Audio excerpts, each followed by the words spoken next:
Hello everyone. Thank you for joining me on this week's 172nd Air Wing channel. So this week's video is going to be on the F-18 Hornet. So there's two kinds of Hornets. There's the Legacy Hornet, as it's referred to, because this one came first, and there's the Super Hornet, which came later. So this is the we could call it the second video in the Road to the Super Hornet series that I'm doing. If you want to check out the origins of the Super Hornet and the Legacy Hornet in front of you, please check out my F5 video that I uploaded the week prior to this one. That is the F5 video on the Top Gun livery F5F two-seater, and there's some good information in that video covering the very beginning of the Legacy Hornet design, which is of course upon which the foundation of the Super Hornet, which surprisingly in my research I found out that the Super Hornet in many ways is a unique airplane, very distinct from the Legacy Hornet in front of you, despite the two being very similar visually and in terms of performance. That's a story that I will relay in next week's video on the Super Hornet. So with the subject in front of you, this is the HobbyMaster model of the VFMA all-weather 242 U.S. Marine Corps Bat Squadron, call sign Profane. This one is call sign Profane 01, owing to the fact that it is Modex 01, which means it's probably the commander's aircraft. For those of you who don't know, generally the commander's aircraft in any given U.S. Air Force or Navy squadron will be more colorful than the other ones in the fleet or in the unit, whatever it may be. So the other aircraft will of course be boring low-vis gray or low-vis silver, or whatever the color scheme is, low-vis European one, what have you. Whereas the commander's airplane will of course have the cool colors and the like. And this one is rendered very beautifully by HobbyMaster. The A-18 got its start as an outgrowth of the lightweight fighter competition. So in the 1970s, there was a competition which involved a lot of politicking and back and forth between the Air Force and the Secretary of Defense. They were trying to reform acquisition and corruption issues that happened in the 70s. So the Secretary of Defense wanted to demonstrate rapid prototyping. And the idea was, if you had a requirement for, say, a fighter jet, two companies would get a grant of money from the government. The two companies would build a prototype. The prototypes would be flown against each other, and then whichever company happened to be better than the other would win the contract. Now, this was a fairly sound idea. As time has gone on, of course, we find out that, well, like most military projects, generally lobbying and political interests tend to take precedence, for better or worse, and that is a subject for a very different day. But when it comes to the topic of the F-18, it came from the YF-17 Cobra, which was the Northrop competitor prototype to the YF-16. The YF-16 won the lightweight fighter competition to later become the U.S. Air Force's F-16, which is still in service in a lot of countries today. Now, the loser of the program, the YF-17 Cobra, was picked up by the Navy and developed into the F-18, which was actually illegal. So this is one of those interesting pieces of research that I didn't realize until I started looking at some of the source material, some of the books on it. But when I read the print material on the lightweight fighter competition of the 1970s, I was surprised to find out that the Navy selection of the F-18 was against the law. So here's the story, and it's kind of interesting how it broke down. So when the U.S. Air Force picked the YF-16, the Secretary of Defense had a rule where they said whatever airplane the U.S. Air Force picked, the Navy would have to fly as well, of course being a navalized variant. So this is kind of a turnabout of what happened with the F-4 Phantom, which started off as a U.S. Navy airplane and was, for commonality purposes, purchased by the Air Force and soon later used by the Marines and a lot of other countries as well. So in a way of economizing the budget and maximizing profitability gains and saving money on the defense budget, the Secretary of Defense had the same plan. So whatever airplane the U.S. Air Force bought, the Navy would have to buy as well. Now, for those of you who don't know about Defense Department and Pentagon politics, I'll say it right now, that's just not something that most agencies are really fond of. The U.S. Air Force wasn't really a fan of buying the U.S. Navy's F-4 Phantom, but A, the Phantom basically blew the doors off in performance of everything else that the Air Force had in the inventory, and B, it was either buy the F-4C or the Air Force could buy the A-4, which was even less, palatable proposition. So the Air Force generals swallowed their inter-service pride and bought the Phantom. And that story has, of course, propagated to where even now, 60 years later, the Phantom is still flown by multiple foreign countries like Turkey. But I digress. So back to the subject of the FA-18. When the F-16 won the competition, the Navy was supposed to buy a navalized version of the F-16, which would be built by Ling Temco Vought. And this would be known as the LTV 1600, which was going to be an F-16 with a navalized undercarriage, a tail hook, and various other modifications to enable operations on a ship. This was a completely unappealing plan by the Navy admirals because, as far as they're concerned, only they and they alone are ordained by creation and God to decide what airplanes should fly off of their ships.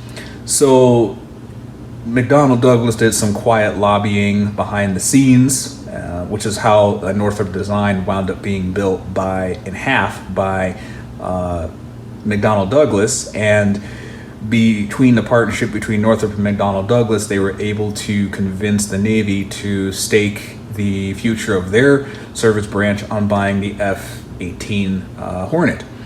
So this turned into a legal back and forth between the Navy and the Office of the Secretary of Defense for years. It actually went to court, and apparently the final decision was that the Navy was going to be allowed to buy the F-A-18 because even though it was against the dictates of the Secretary of Defense, which oversees the Navy, because the Secretary of Defense is not a lawmaking body, as in Congress, the Navy was able to disregard it, essentially. Because they're not Congress, which is interesting. That's a very interesting proposition because basically that means that they can just disregard whatever OSD rule they want to, kind of, but I find that kind of interesting. Hopefully y'all do too. So it's interesting to me how the Navy was supposed to buy the Ling Temco Vought YF-16 naval the naval F-16, and they went to all this trouble and literally went to court and got sued and the whole deal to get the F-18. So I think of it now as the illegal airplane because, well, legally speaking, Navy shouldn't have bought this. But then we would be deprived of a really cool platform that's done a lot of good work in multiple theaters since it was introduced in the early 80s.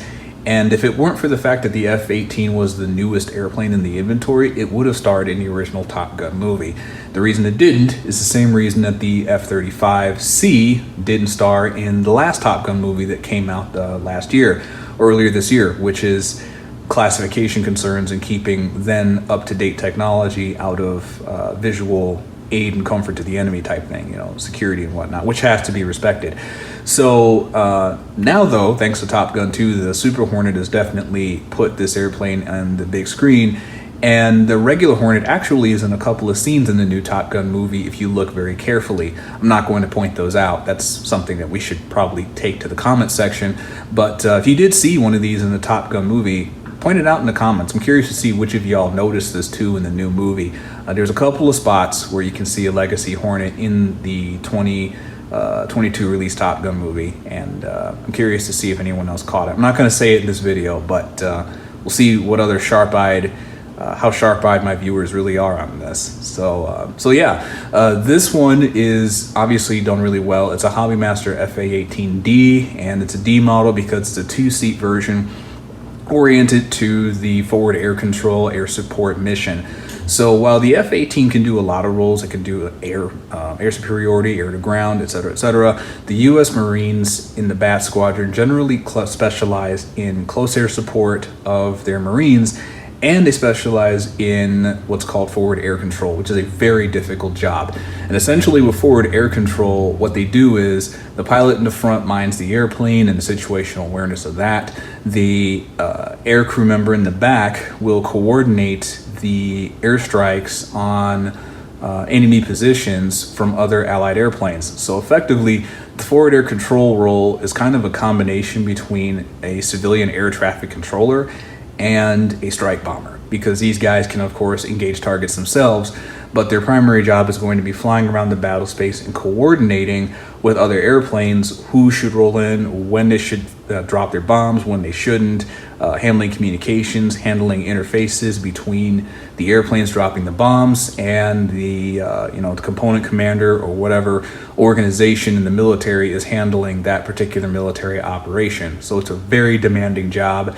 It's one that the right now the Super Hornet does for the Navy, and the Marines are still hanging on to their old school legacy Hornets, which is great because that's how we get cool color schemes like this. Although in the case of VMFA 242, they did transition to the F-35B in the last couple of years. So they don't fly the regular Hornets anymore, but I believe there's still a couple of Marine Corps units still using these. So it's almost out of the branch, but it is still around in the Navy and it's still flying.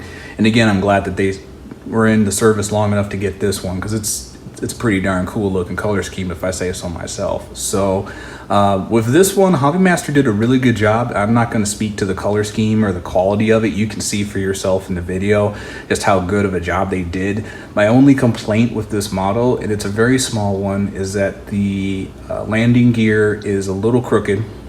It's slightly skewed to the left when you look at the airplane from the front. It's not a big deal. However, I'm pretty particular when it comes to details, so I might sand that down a little bit, adjust the angle of it so it's a little more to my liking.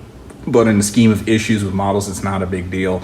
All the accessories fit really well. The bombs and the external fuel tanks go on really nicely. The landing gear is a little stiff, but it's not dangerously so. It's not like, say, a Caliber Wings model where either it doesn't fit at all or it just doesn't go in, period, because there's not enough material in the slot or something. There's no drama really with the fitment of the parts here. Paint quality looks really good. I do have to say that it's a bit of it's a more bluish gray in person than what you might see in the pictures. I've done my best to get a good capture of what it looks like, but yeah, when you see it in person, it's a lot less blue, like hard blue, than you might think. And it's a good quality color scheme, and I think it does accurately reflect the low vis of the airplane. So if you have some concerns about that because you've seen photos of this model, and I'll be honest, some of the HobbyMaster photos are just really crappy. Like, they don't show good details on these models, which is another reason why I make these videos, because if you're laying out the better part of $200 freaking dollars from one of these things, it's nice to have a realistic idea of what they look like, right? So it's really good, well done model. I do recommend it. If you don't have an A-18D in your collection, or you're looking to add one, definitely pick one of these up, because I think this is going to be one of those releases where you either get it now, or you're gonna be looking at this from the wrong side of an eBay listing, and it's gonna be like 300 freaking bucks, and you're gonna wish you got this now. So definitely pick it up if you are interested in Marine Corps aviation, Marine Corps Hornets, and for those of you that are fans of the channel, please stick around. If you are new to the channel, I should say, check out my other videos. If you like what you see, please subscribe so you know when I release new videos. And the next one, speaking of new videos, is going to be on the Super Hornet and how that story happened. So this Hornet, the regular Hornet, was illegal, and the Super Hornet, oh my, I was reading some books on that recently, and I was reading some articles. Brad Elwood's excellent book on the Super Hornet and the E-18G Growler. Just to prime you all in on what's coming in that video, let's just say my mind was kind of blown. I thought I knew the Super Hornet story. I thought I was like, oh yeah, it's just a nicer version of the regular Hornet. No, buddy. The Super Hornet is almost 80% a completely different airplane from this one. And you wouldn't know it to look at it, but that was part of the scam, or hustle, or whatever you want to call it. Basically, the Navy told Congress, hey, we're going to buy an airplane that's the same as the one you have. It looks the same and it flies the same, and just sign right here and sign the checks and everything's good. And it turns out, no, that is actually, the Super Hornet is really a completely different airplane that looks like the regular Hornet on the outside. So if it fooled me, it obviously fooled Congress when they cut the checks. And when I read the story of it, I was like, wow, it actually is a very different airplane, and a good one, not surprisingly, but it's a good one. And it's an interesting story to compare, because when you look at how the F-35 turned out, like, I'll get into some more of this when we talk to it in our next video, but the Super Hornet was a different approach to advancing technology than the F-35 by design. They thought with the F-35 they were going to just concurrently develop all of the technology that they wanted, whereas with the Navy, they didn't have the money to do that. But even if they did, the program managers took the approach of they were going to develop the Super Hornet incrementally. So the stuff you see in the Block 3, like the infrared sight and the conformal fuel tanks, which apparently are being dropped for unspecified, probably logistical reasons, the advanced LCD screens, the sensor fusion, the ASA radar, all these things were planned as being part of the Super Hornet project from the very beginning in the early 90s. But of course, their thought process was these things would be incrementally built into the airplane as those technologies were tested and matured. And it's interesting looking back how the F-35 has turned into the poster child for government spending and excessive program management problems, and the Super Hornet has been out of the headlines completely. So it's just interesting how those approaches worked and how one company just took on the approach of building everything that was high tech right away, and the other company took the approach of building things in slowly over time to save money and scope and budget. And we kind of see how those turned out now. So what are your thoughts on the F-35 versus the Super Hornet, out of curiosity? Which one do you think looks cooler on the big screen, and which one do you think was the better investment for the aspect of naval air power? I'm curious to hear your thoughts on that. So with that, we will leave it there. We'll pick up the subject of the next Super Hornet in the form of my next upload, which will be about the FA-18F two-seater. As you probably noticed, I have a thing for two-seat Super Hornets, but it's not the only kind I have. So for those of you single-seat people, I haven't left y'all hanging. I do have one that I will put on the channel at some point. So I've got quite a few. As a matter of fact, I probably have too many Super Hornets to really discuss if you count my A-18D. Yeah, I got a few Hornets around here. So be that as it may, more videos coming, more on the Super Hornets, and we will leave it there. Thank you for watching. Please click the like and subscribe if you like what you see, and we'll catch you in the next vid. Have a good one.